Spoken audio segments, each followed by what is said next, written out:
This year, everything has changed for the Atlanta Hawks. After winning just 20 games last season, the Hawks got aggressive in this past offseason. Having already traded for Capela, who didn't play at all last year, they went out and added a couple of highly skilled scorers in Bogdan Bogdanovic and Danilo Gallinari in free agency to bolster their promising young core. Together, that group has taken a massive leap, as right now they sit at 40-31, scrapping for the 4 seed and boasting the league's 4th best record since the All-Star break. First, let me just say that a number of things have made the Hawks what they are this season. They obviously would not be where they are without Trae Young, one of the best offensive engines in basketball, who lives at the line, pulls defenders 30 feet away from the bucket, creating better looks for all his teammates, and is a pick-and-roll master with absurd touch and one of the league's most pronounced playmaking impacts. They also wouldn't be where they are without John Collins, an explosive lob threat and floor-spacing big, or without all-around good basketball player Kevin Huerter. They wouldn't be where they are right now had they not replaced Lloyd Pierce, under whom they were 14-20, with Nate McMillan, under whom they are a red-hot 26-11. And sadly, I don't think they'd be here without Cam Reddish getting injured and therefore being forced out of the rotation.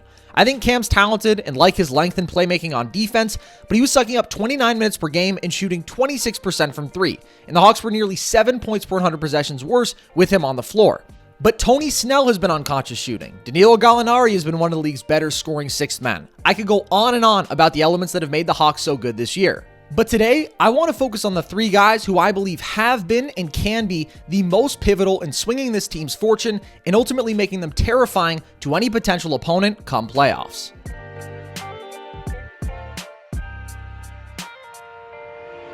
Now, if you remember Bogdanovic's origin story, he was not supposed to be a Hawk. It was initially reported during the offseason that he was headed to Milwaukee in a sign and trade, but after that deal was called off, he found his way to Atlanta, where he has been exceptional, causing Bucks fans a lot of heartache and giving Hawks fans lots of reasons to smile. On the year, Atlanta is a completely different team with and without Bogey, who missed a good chunk of games earlier in the year. Without him, they've struggled mightily, going just 10-17. But with him, they're 30-14. That's a 56-win pace in an 82-game season, which would be the best record out east. What's remarkable about that as well is that Bogey didn't really get fully comfortable or hit his stride in Atlanta until more than halfway through the season.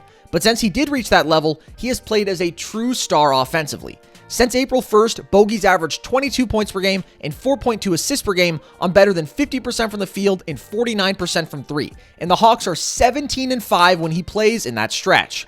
Bogey is, in a lot of ways, the dream player to share a backcourt with Trae Young. Nobody in basketball runs more pick and roll than Trae, so you need a release valve alongside him who can strike with quick-hitting offense. Bogey is just that as one of the league's best pure shooters who's knocked down more than 45% of his 5.5 catch-and-shoot threes per game this season. At 6'6", Bogey is a highly active off-ball mover with spectacular balance, capable of getting his shot off quickly and in very tight windows without losing accuracy. But the Hawks offense can't always just be the Trae Young show with him dominating the ball. And for Trae to take the next step as a player and this team to take the next step, it'll have to drift even further from being that, as he'll have to commit more to off-ball movement to maximize his value as a shooter.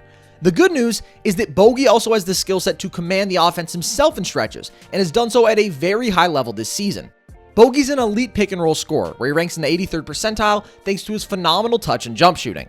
With some nice change in pace in his game, Bogey loves to get into the mid-range area out of the pick and roll, where he is an artist, having shot 49% from mid-range on the year.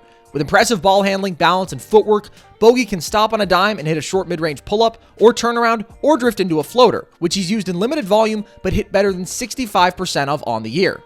Even though he won't often blow by you, Bogey can also replicate the efficiency of a layup by using his lethal step-back 3, which he's made a blazing 45% of on the year.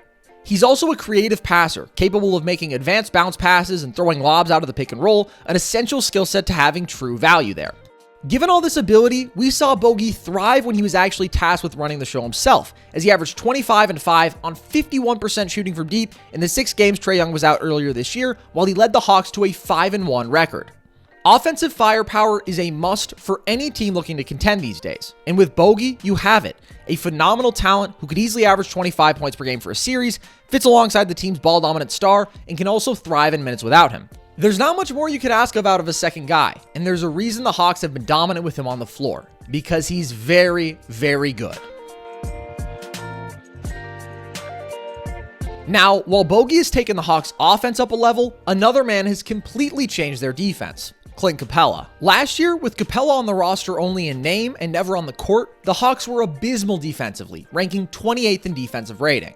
With the undersized John Collins playing a majority of the team's center minutes, they lacked any real rim protection to make up for their existing issues on the perimeter, where they also lacked difference makers. When they added Capela, it was unclear how much it would really matter.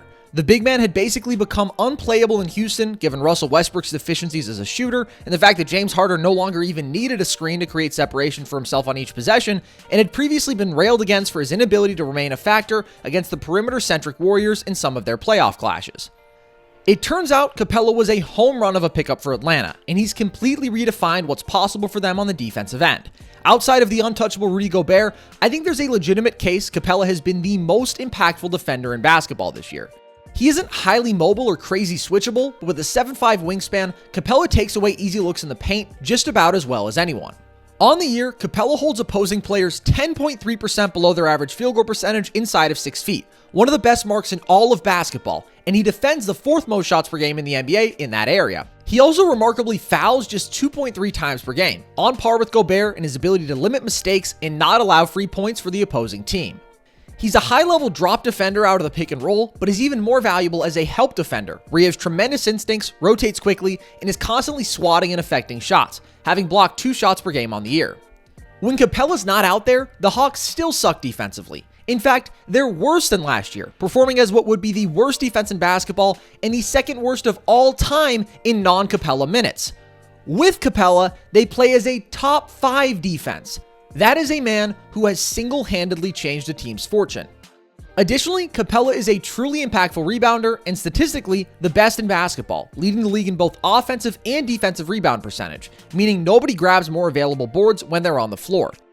Even more telling, the Hawks' rebound percentage as a team goes from what would rank 24th with Capela off the court to the best in the league with him on it, a reflection of the attention he gets up there as well to make rebounding easier on his teammates.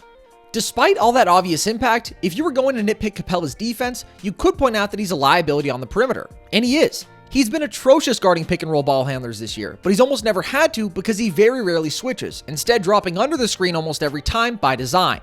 Now, drop coverage against the pick and roll may not be ideal in big-time situations against big-time shot makers, but will it kill them in a first-round series against the Knicks or the Heat, or even in a second-round series against the Sixers? Absolutely not. None of those teams have the kind of sharpshooting primary ball handlers that could really make them pay. The Hawks also guard the three-point line really well, having allowed the 3rd lowest opponent three-point percentage on the year. So by the time that might become a problem versus, for example, the Nets, I think the Hawks might be in trouble for other reasons. Offensively, Capela is just an efficient force with a simple job: roll to the bucket, eat up lobs and dump-offs, and score off of putbacks. It's not nearly as impactful as his defense, but he's really good at what he does. But really, his impact is this: he turns Atlanta from one of the worst defenses ever to a really good one, and you better believe a team with that kind of two-way ceiling is scary.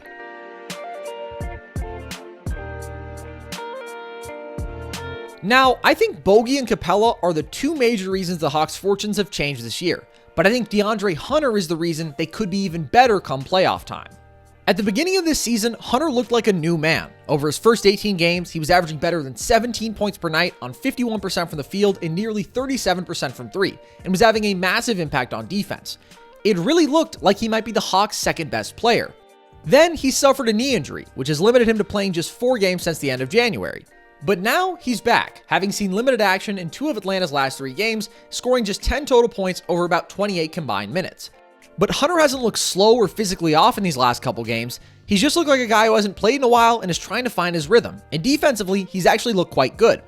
He doesn't have a ton of time to round into form, but I don't think he needs all that much more. And if he does look like himself come playoffs, he is a bona fide difference maker. Offensively, DeAndre is a versatile scorer who just gets to his spots. He's strong and can get all the way downhill, but above all else, he's a master of the mid-range, where he shot 51% on the year, which allows him to operate as an above-average pick-and-roll scorer in an elite post option in spots, where he's ranked in the 92nd percentile. He's also a solid shooter from deep, meaning he doesn't need the ball in his hands to be effective and can play well off of Trey. He's cooled down since coming back from injury, but he was over 35% from deep last year and is a career 80% free throw shooter, so you can trust him there. All in all, he's another highly efficient scorer who can get his own or play off of the stars alongside him. But maybe his greatest value is that he doesn't need to score at all to be effective. Hunter was a masterful defender in college, earning ACC Defensive Player of the Year honors, but in his rookie campaign last year, he took some time to get his footing on that end, as is typical. This year, though, Hunter's been phenomenal defensively, holding opposing players 5.2% below their average to 41.7% shooting when he's the primary defender, an elite mark. It's very important to remember the Hawks haven't had that for so much of this year, because when Hunter has been out there, they've performed as what would be the best defense in basketball. And when he's played alongside Capela, they've been that much better, posting a defensive rating of 101.4, which would make them the NBA's best defense in a half-decade. With good feet, a strong base, a 7'2" wingspan, and a hard hat mentality, Hunter is exactly the kind of wing defender any team needs to make a run in today's league. Without him, the Julius Randles and Jimmy Butlers of the world would run through the Hawks' wing defenders. But with him, those guys will have to work for everything, all while Hunter serves as one of the team's 4 best offensive players as well. The fact that the Hawks are just getting Hunter back now speaks to a larger point.